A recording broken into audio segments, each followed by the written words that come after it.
America के राष्ट्रपति चुनाव में नतीजे आ चुके हैं और यह स्पष्ट हो गया है कि डोनाल्ड ट्रंप एक बार फिर व्हाइट हाउस में वापसी करने जा रहे हैं। रिपब्लिकन पार्टी ने वोटों की गिनती में बहुमत का आंकड़ा छू लिया है, जबकि डेमोक्रेटिक पार्टी की उम्मीदवार कमला हैरिस इस दौड़ में पिछड़ गई हैं।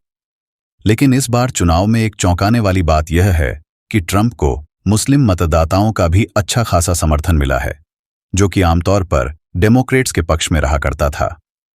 मिशिगन जैसे राज्य, जिसे हमेशा से डेमोक्रेट्स का गढ़ माना जाता था, इस बार ट्रंप के समर्थन में आ गया। मिशिगन का डियरबॉर्न शहर, जो मुस्लिम आबादी की अधिकता वाला क्षेत्र है, वहां भी ट्रंप को समर्थन मिला। इस नतीजे ने राजनीतिक हलकों में बहस छेड़ दी है कि आखिर ऐसा क्या बदल गया कि मुस्लिम वोटर्स, जिन्हें रिपब्लिकन पार्टी से दूरी बनाए रखने के लिए जाना जाता है, इस बार ट्रंप के पक्ष में आ गए।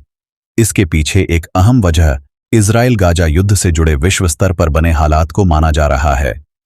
बाइडेन प्रशासन ने खुले तौर पर इजराइल का समर्थन किया है, जिससे कई मुस्लिम और अरब मूल के अमेरिकी नाराज हैं।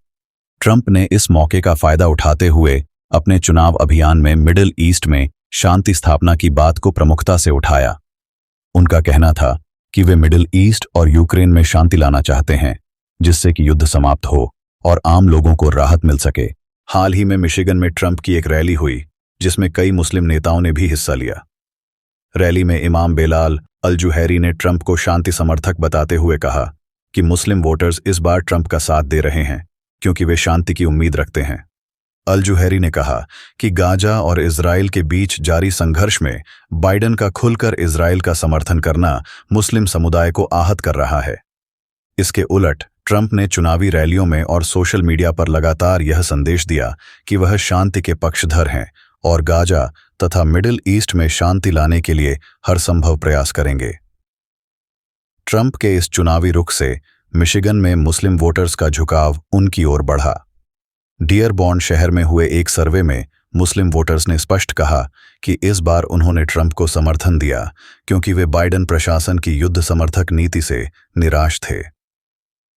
ट्रंप ने भी चुनाव से ठीक एक दिन पहले सोशल मीडिया पर लिखा कि वे अमेरिका के इतिहास का सबसे बड़ा गठबंधन बना रहे हैं, जिसमें अरब और मुस्लिम मतदाता भी शामिल हैं जो कि शांति चाहते हैं। उन्होंने अपने संदेश में कमला हैरिस और उनके मंत्रिमंडल को युद्ध समर्थक करार दिया और कहा कि हैरिस की जीत मिडिल ईस्ट में शांति के लिए खतरा साबित हो सकती है।